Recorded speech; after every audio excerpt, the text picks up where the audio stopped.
कुल्लू जिला में 3 दशकों के बाद भारी बारिश से भारी तबाही हुई है। ऐसे में व्यास और पार्वती नदी के किनारे जगह जगह पर सैकड़ों मकानों, जमीनों और नेशनल हाईवे 4 लेन व सड़कों के साथ साथ जल शक्ति विभाग की विभिन्न परियोजनाओं को भारी नुकसान हुआ है, जिसके चलते सरकार को अब तक कुल्लू जिला में 800 करोड़ से अधिक की संपत्ति का नुकसान हुआ है, जबकि सैकड़ों करोड़ रुपए की निजी संपत्ति को नुकसान हुआ है। सरकार की तरफ से आर्थिक राहत राशि के तौर पर अब तक 6 करोड़ 30 लाख रुपए की फौरी राहत प्रभावित परिवारों को बांटी गई है। व्यास और पार्वती नदी के किनारे बार बार इस तरह के भारी नुकसान होने के कारण जहां लोगों को निजी संपत्ति का नुकसान हो रहा है, वहीं सरकार को भी भारी नुकसान झेलना पड़ रहा है। ऐसे में सरकार को व्यास पार्वती नदी के किनारे कुछ मीटर के दायरे में कंस्ट्रक्शन पर कानून बनाकर रोक लगानी चाहिए, जिससे भविष्य में होने वाले नुकसान को कम किया जा सके। युवा नेता हितेश्वर सिंह ने कहा कि पिछले कई दशकों के मुकाबले इस बार ज्यादा बारिश हुई है। भारी बारिश के चलते जगह जगह पर लोगों के घरों, जमीनों को भारी नुकसान हुआ है। उन्होंने कहा कि ग्रामीण क्षेत्रों में लोक निर्माण विभाग की सड़कों के किनारे विकास नालियां न होने के कारण लोगों के खेतों में पानी से जगह जगह पर भारी भूस्खलन हुआ है, जिसके चलते लोगों के घरों और जमीनों को नुकसान हुआ है। उन्होंने कहा कि लोक निर्माण विभाग ने लापरवाही बरती है। ग्रामीण क्षेत्रों में जगह जगह पर सड़क धंसने के कारण लोगों ने लोक निर्माण विभाग से डंगे लगाने का आग्रह किया था, लेकिन वहां पर डंगे न लगने से कई घरों को नुकसान हुआ है। उन्होंने कहा कि कई क्षेत्रों में लोग नाले के करीब बस गए हैं, जहां पर कई वर्षों के बाद नाले में बाढ़ आने से नुकसान हुआ है। उन्होंने कहा कि ऐसे में लोगों को भी नदी नालों से दूर रिहायशी मकान बनाना चाहिए, जहां पर वे सुरक्षित रह सकें। अभी कुल्लू में आप देखेंगे तो काफ़ी ज़्यादा बारिश पड़ी है, जो आप पिछला साल से लेकर पड़ती नहीं थी बारिश।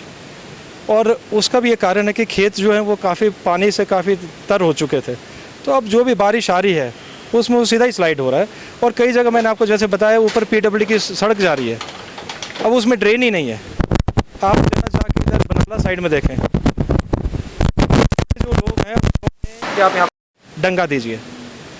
साल पहले किसी को अलॉट हो गया डंगा, लेकिन उसने काम ही नहीं किया। आज उस परिवार को बेघर होना पड़ा।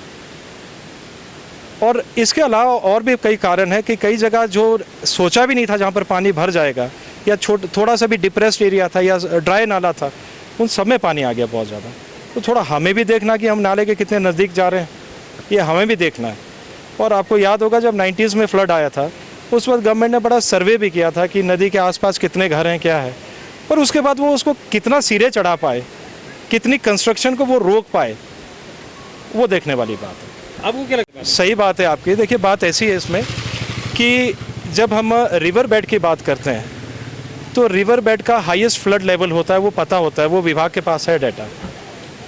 अब जो विभाग को जो करना है, या एडमिनिस्ट्रेशन को या सरकार की भी बात करें तो मेरी नज़र में तो ऐसा है कि आप एक रूल बनाएंगे कि दरिया के दोनों तरफ, दोनों बैंक्स के कितने मीटर तक कंस्ट्रक्शन को आप रोक सकते हैं। पर ये भी मतलब नहीं है कि आप 100 मीटर का कर दें। 100 मीटर कर देंगे तो एरिया ख़त्म हो जाएगा। चलिए आप रखिए 5 मीटर रखिए, 20 मीटर रखिए, वहाँ इंक्रोचमेंट है तो वो हटाएं। लेकिन यदि वहाँ पर किसी की मलकियत है और उसके पास और कोई भूमि नहीं, वो जाएगा कहाँ? तो वैसे में सरकार का दायित्व बनता है कि वो उसे कहीं और, उसको कहीं और वो ठिकाना दे, कोई और लैंड उसको बदले में दे, ऑल्टरनेट दे, तबादला कर ले, ताकि वो आराम से वहाँ पर रहे। तो जो आज हम इतना खर्चा अब हम मांग रहे हैं कि इतना खर्चा हो गया, अब सेंटर से बात हो रही है, सरकार का भी इतना खर्चा हो गया, तो ये शायद उतना ना हो अगर हम थोड़ा पहले से जागरूक रहें।